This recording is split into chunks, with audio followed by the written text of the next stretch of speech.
Thank you for staying tuned. It is still the conversation here on Lagos Television. On Friday, September 12th, 2025, the Alagomeji area of Yaba witnessed yet another heartbreaking incident. A three-story building under construction collapsed, raising concerns once again about safety standards and building control in Lagos. Sadly, building collapse has become a recurring tragedy in the state, claiming lives, destroying property, and raising questions about urban planning, regulation, and construction practices. Today on the conversation, we'll focus on the topic reducing the incidences of building collapse in Lagos, and we are joined by Dr. Moses Ogunleye, the Managing Director, MOA Planners Limited. He is joining us via Zoom. And also with us is Mubarak Bajabiamila. Did I get that right? Bajabiamila. Very well. Yeah. Thank you. Honorary Secretary of the Nigerian Institute of Building Lagos chapter. You're welcome. Thank you very I much. corrected myself. Did I do it? I didn't. Thank you very much, and thank you for having us on. Yes. You're welcome, Dr. sir. Moses, you're welcome. Yeah. Can you Good hear? morning again. Okay. Thank Right. you. Let's start with the Alagomeji collapse that happened last week. It's the latest series of such incidents in Lagos. But when you heard the news, what was your first response, Mubarak? Well, for any built environment professional, for any sane human being, you are concerned and you are saddened by the latest developments. It's not something any one of us is proud of, because it's questioning the integrity of professionals in Lagos and in the entire Nigeria. You understand? And we are using this medium to also commiserate with everybody that lost loved ones, property, and to also the professionals whose integrity is being questioned by the everyday issues of building collapse in Lagos in particular. We commiserate with them, and it is our prayer that the good Lord will rest the soul of all the departed. Thank you. Okay, Dr. Oguleye, can you hear me? Okay. Yeah, I can hear you. Okay, I'd like to find out, what do you consider the single most challenging in the built industry, especially in Lagos? Well, okay, when you say the most challenging, maybe we should just limit it to safety in construction. Okay. Otherwise, the industry is very big. Vis-a-vis collapse. I think the biggest challenge is that we are not, when I say we now, all the actors, all the stakeholders, we are not allowing those who should do the business of construction to do it. There are still instances of people thinking construction is for everybody. I mean, someone who didn't have formal training or even informal training would think I built a property, I built a house some 20 years ago, I can also build. And the question we have was that even if you want to be a baker, bakery, they learn the trade. Organizer, they learn the trade. How can you now turn yourself into a consultant or a professional or an artisan when you are not trained to do that? So the biggest challenge is that we have not allowed those who are supposed to be to handle those construction. I mean, the builder is just referring to. I'm not even sure whether that building that collapsed, the one in Yaba, whether any of the professionals involved in the construction process. Okay. Now, is it by a certified architect, by a registered structural or civil engineer, or even by a builder, a professional builder? So, I'm sure when the investigation is done, the outcome of that investigation will reveal who is involved and how some fabrications, if they have, were procured or otherwise. Okay. You know. Okay, we've heard this most of the time, that is usually lack of professionalism, and sometimes it's also substandard materials. Is there no agency in your industry, in the sector, that regulates such when it comes to planning, when it comes to enforcement, or even testing of materials being used? Mubarak. All right, thank you very much. Building collapse is an extreme end of a building failure. Now, right from the first instance of you not engaging the right professionals, you have already commenced the process of building collapse. Especially when it's under construction, when yes. the building is still under construction. Now, it's not even just under construction. This building that collapsed, to the best of my information available to me, is already at the finishing stages. So that means they are through with the carcass, the columns, the slabs, and the rest of it before the building came down. You understand? We've had instances of someone stopping by in front of the building 30 minutes to being the building coming down and decide, oh, let me go and do something. I come back and he's finding the rubble right, aside from the building. So for us as an institute, we can only monitor and we can only do what we describe as whistleblowing to the government. And there are various government regulatory agencies and the rest of it that are saddled with the responsibility of ensuring that things are done in the right perspective. You understand? But why are we still having this type of so the government of the day of recent now, came up with a program they call Certified Accreditors program, where professionals in the built environment are request to come on board to help in the monitoring of the construction. You can imagine how many construction goes on in Lagos at the same time every day. Yes, the agencies have staffs, but they are not enough.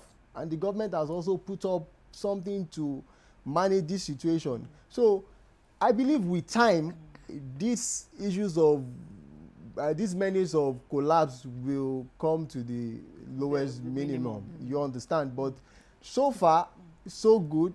They are trying, but we need to do more. So for us too, as an institute, every day, every time, year in, year out, we carry out practices including continuous professional development, where we train and retrain our members on the act of building production and its management. But yes, the government agencies need to do a bit more to be able to manage all these that we describe as newcomers or believing that they can do it better than the professionals who have gone to school to actually study this act of building production processes and its management. It's an unfortunate situation. When you talk about the GDP, you know how much people are making, how much construction industry is bringing in. And people want to make fast money. Once they have some amount of money, they go into building production, which is not their core. But yes, you can come in there as a developer, engage relevant professionals, and allow them to do what is needful. I like the fact that you mentioned developers. So Dr. Guleye, what is the role of a developer in all of this? Because people will first shout, oh, it's the developer, as if the developer is the builder. So what is the role of a developer in construction, in building construction? Okay. Basically, he's a business person. Okay. He's an investor.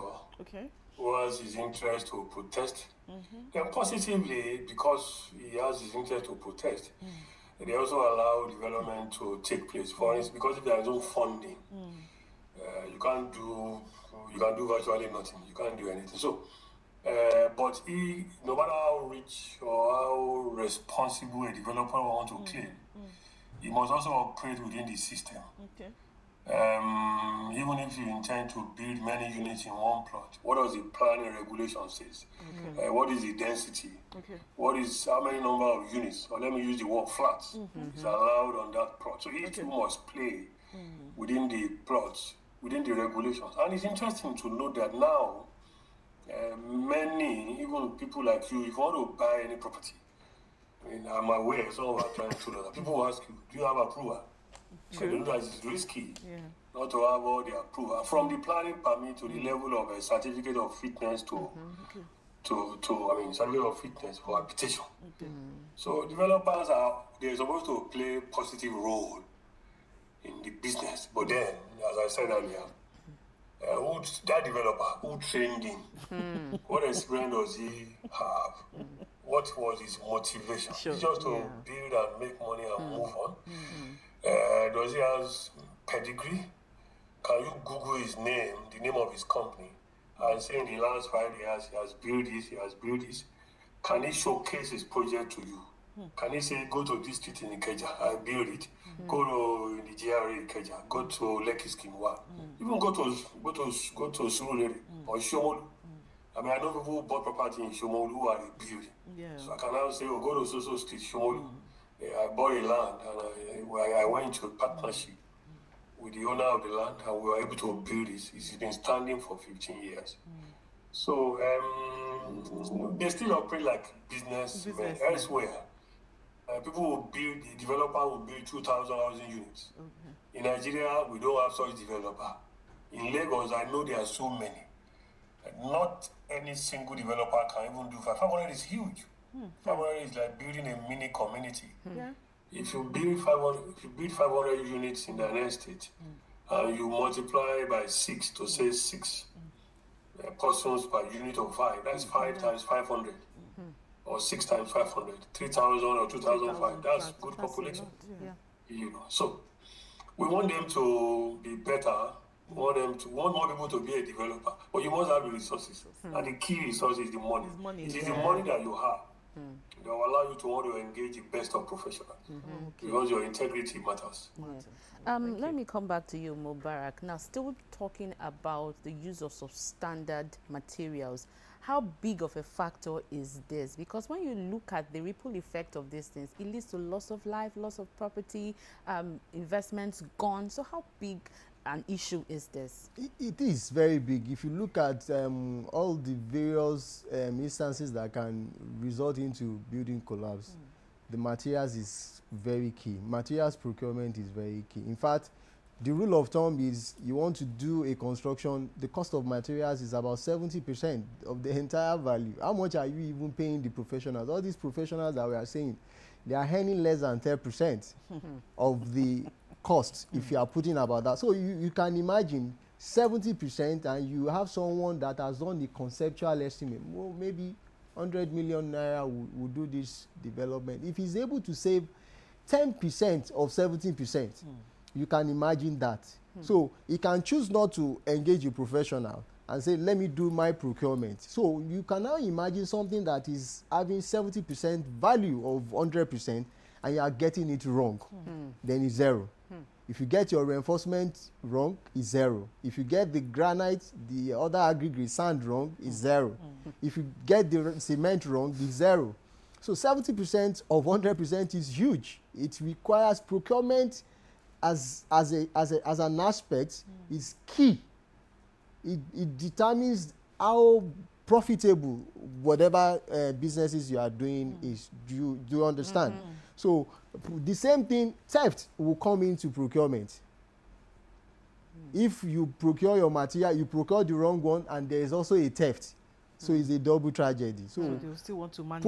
And you still want to do you want to manage? Yeah. So construction materials procurement is key. So how important is integrity now in this business? In this business. So when you have someone that has colored every aspect of construction process with profit making, then this is what you get.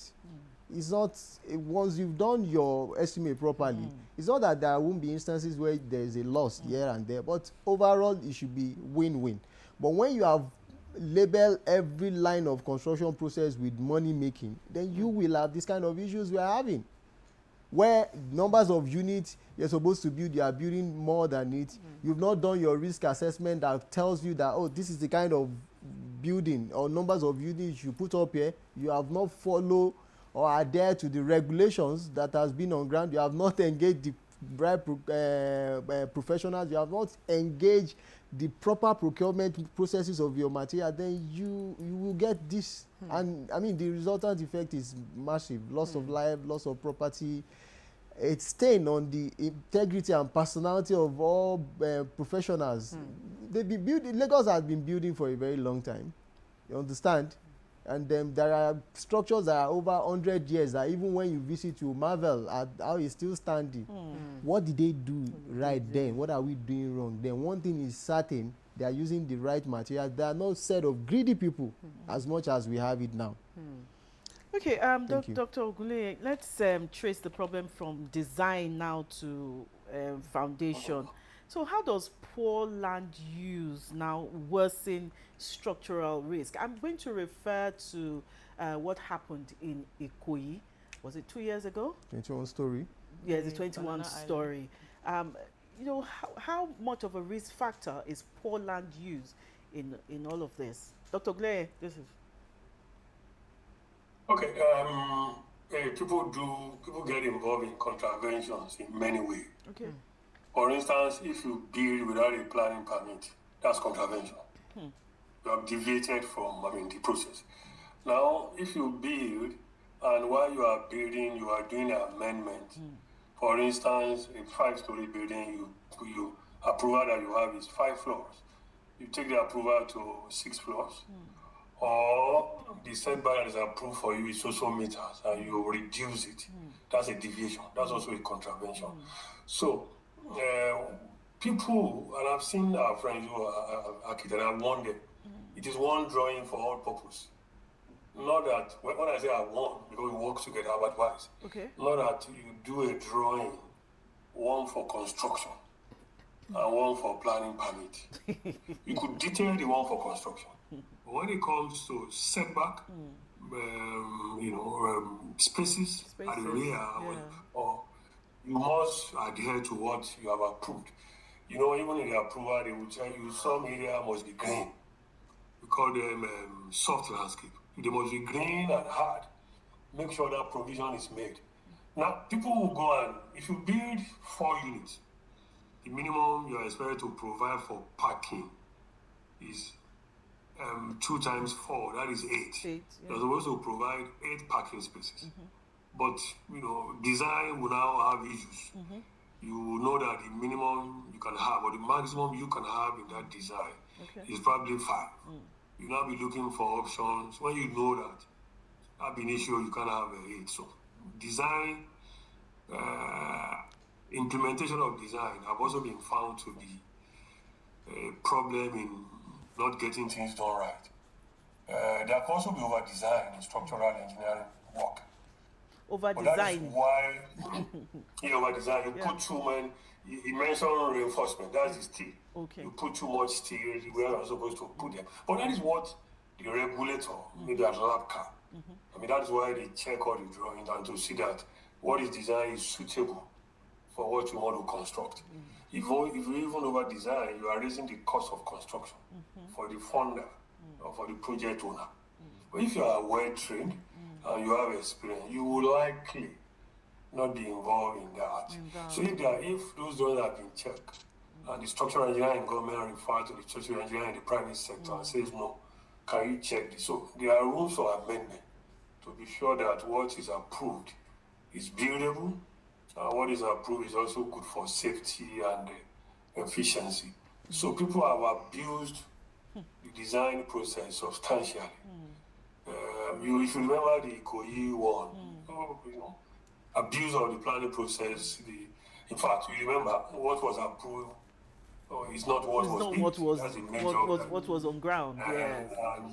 And those going by the white paper and those who also build, the professional people who are not involved. Because if you say right professional, I would say for me to refer you as a professional, it means you have been registered. So you can't be wrong professional.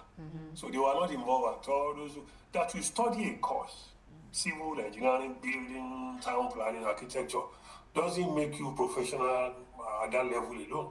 You do other exams to qualify you to be registered person. And as he said, people still want to cut corners. You assume that registered architect, that registered engineer will charge you more. You go and look for somebody who graduated, who didn't want to do exams, or didn't even go to school. That will make him to qualify. And if I'm charging some planning work, if I'm charging 100 naira, for instance, the man that didn't qualify will not mind to charge 60 naira, even half of that. And some developer will not mind to patronize him because they think they are saving money. And ultimately, they're going to lose money. Even if there is no collapse, there are some document that has to be signed at every stage of those construction. How do you now do it? So you have used somebody who is not qualified to get your drawing done. You will now take the drawing to somebody who's qualified to stamp. So at various levels, your cost is increased because you didn't do the right thing. Even if you are building a 3-bedroom bungalow, let the professional person do it for you.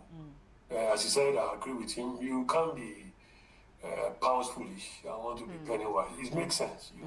You can negotiate. All professional bodies allow that fees should be negotiated. And most times, professionals say, what can I pay? This is a little bit, not that it's high. It's not affordable. It may not be, it's not that it's high. I could give you a figure that's the professional charge. If you cannot afford it, I can say, okay, I'll give you some discount so that you can now pay. And the parties, you and I, the two of us can be happy with the outcomes. I dare say that this industry is a service to humanity because anyway, now back to... Is what? I say it's a service to humanity, this industry. Well, like all, professionalism is about service to humanity, from medicine to nursing to teaching and to all of us indeed. So, that's why profit is not, we want to make profit. After all, we've gone to school. But we also want to be sure that our name is not rubbished. If you don't render service, you are not doing any service. You are not a professional. So that you don't assume that we won't charge you. We'll charge you. Waiting. We'll charge you for rendering our service. Tamper justice with your charging. Anyway, let me come to you here in the studio, Mubarak. Now let's look at our building regulations and codes. How effective are they? And then in terms of enforcement, what are the little gaps that you have noticed and what can be done to close up these gaps? Okay, so firstly, we have adequate laws and regulation. There is a law that for every construction project in Lagos, you must have a registered builder on site. Like what Doctor has also affirmed. A registered builder is not someone that has just gone to school to read building. You've also, taking some necessary examinations. Be involved in continuous professional development is a continuous thing. You have workshops, you have builders conference and the rest of it that you attend. And you have your name in the register. I have a number now. When you mention my number, nobody takes my number. The number, it tallies with my name. So we have the laws. Now, the gaps in monitoring, some of it even professional that Vivian Foral has discussed with the government, and the government has come up with, for example, the government of Lagos State has come up with certified accreditors program where professionals in the private sector are being brought into the fold to also manage and monitor building production process. You have your registered builder, registered architect, and the rest of them. And this, once is fully implemented, is expected, like I said earlier, to reduce these gaps of monitoring and ensuring that the right things are done. But but despite all this that the government is doing, people are also still coming up with other acts. There's a law now that you don't work overnight. Some people still do that. When you are doing a concrete word casting, why do you want to cast till 8 p.m. in the night? How are you so sure that you are doing the right thing? The right mix is being done and the rest of it. So government is doing their own, but the people are coming up with other forms of trying to cut corners and the rest of it. But we have adequate laws right now. Dr. Gunle, do you want to respond to that as well? Well, I put it this way. I agree with him wholeheartedly. Let's say, we know what happens in government, but generally, the agencies their peers overwhelmed. So much development challenges that they can't cope. Now, the overwhelmed issue is about resources, man and material. For instance, how many structural engineers, for instance, do you have in the Lagos State Building Control Agency? How many builders do you have there? How many architects do you have there? I'm sure the three I've mentioned, you don't have 50. So even if you, 50 for each. So if you put one for each of the LCDAs, they're not enough. And what I also said somewhere is that let the Planning Permit Authority have as many structural engineers as the building control agency, so that those who are going to work particularly for permit are working. And those are also want to work for building certification, state certification are also working. The government needs to employ more people. They need to fund the agencies very well, particularly LASPA and LAPCA. With enough funding, no officer will have excuse not to be able to want to visit your site as you want. Elsewhere, people even monitor site virtually. So those are the things they can deploy to it. Now, the Association for Developers, government can also be looking at how to, I don't want to say certification, how to, I know they do some engagement with them, do more engagement with them, let them see how they can raise the bar. I think we can also be looking at certifying them. So that not every person who didn't get a good job to do or just want to make money will say I'm a developer and go on various media and be saying I have property to sell, I have property to develop. So they create problem for the industry. This is Lagos, this is Nigeria. And Lagos will always lead by example. The certifier accreditation is very Lagos that is starting. And we've recommended that to government many years back. I was on the tribunal in 2013. But what we told government is that let's start with the Ikeja local government as the capital of Lagos State. Then we can look at Lagos Island and Etiosa. So the lessons that would have been learned in doing accreditation in those three can now be replicated everywhere. So I wish government would, I know they want to start the accredited certifier program. We want to see how it's going to work. We request that our friends in government also make it to work. That also needs to be well funded. Okay, we've been talking about buildings under construction. Let's look at pre-existing buildings, that have stood the test of time. Yeah, like 40, 50 years, and then the later collapse. I want us to start this way. Do buildings have expiration dates? Yes. Because the same way other assets, like a vehicle, at a point in time, it will have an expiration date. But that expiration date can be quickened or can be delayed, depending on your maintenance. Now, maintenance is key. Oh, okay. Your maintenance can be either preventive or proactive. Do you understand? Okay. Or reactive. Or reactive. Yeah, reactive. You understand? But when you have your maintenance being preventive, is that you know that in the next 5 years, I must fix this. I must fix this. I mean, there are clients that will tell you annually in December, I will renovate my house. I will do this, fix the door, change the door, check the columns, bring in the material testing to come and check, carry out a non-destructive test to tell you that the columns are still, the strength in the columns are still good. The slab is still good. The walls are not damp. So maintenance is also very, very key. Okay. And this is also now going to make us talk about sustainability. If you use the kind of materials ab initio that is very cheap, your maintenance cost will be very high. Then you start running around, then you get into problem. But when you look at sustainability, even if the initial cost of the materials you are using is high, but overall it's going to give you a low minimal cost of maintenance. It's going to be easier for you to maintain. So maintenance is key.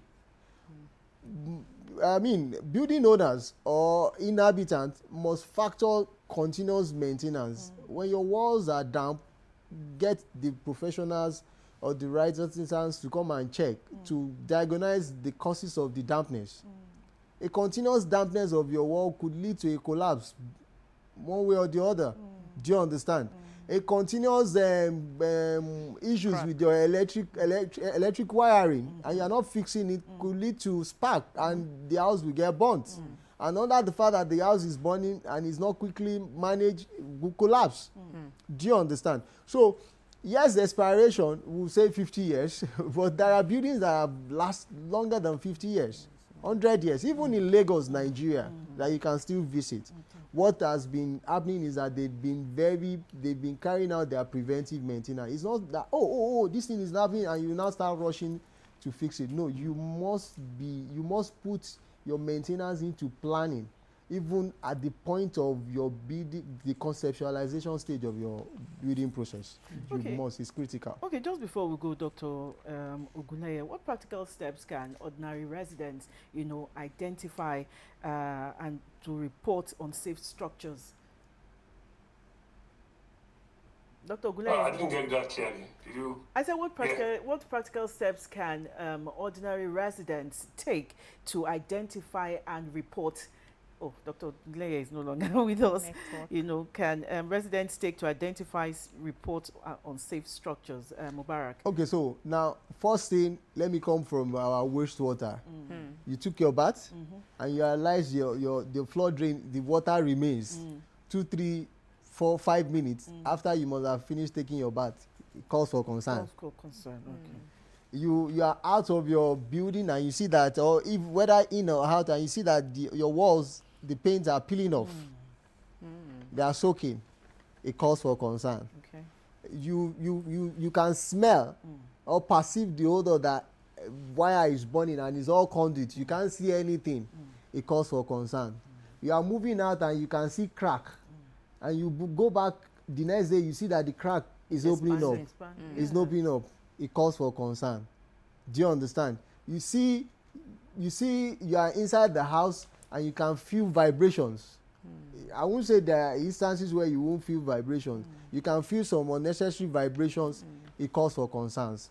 All these are things that should raise your alarm that no, there's something, somebody needs to come and check. Thank you. Thank you very much, Dr. Moses Ogunleye, MD MOA Planners Limited Town Planner, and Mubarak Bajabia Mila, Honorary Secretary, the Nigerian Institute of Building Lagos Chapter. We've been talking about reducing incidences of building collapse here in Lagos. We'll go on a short break. When we come back, the conversation continues. Thank you. The views expressed on this program do not represent that of the producer, management of Lagos Television, or the Lagos State Government. They remain the perspectives of those expressing them. Thank you for staying with Lagos Television.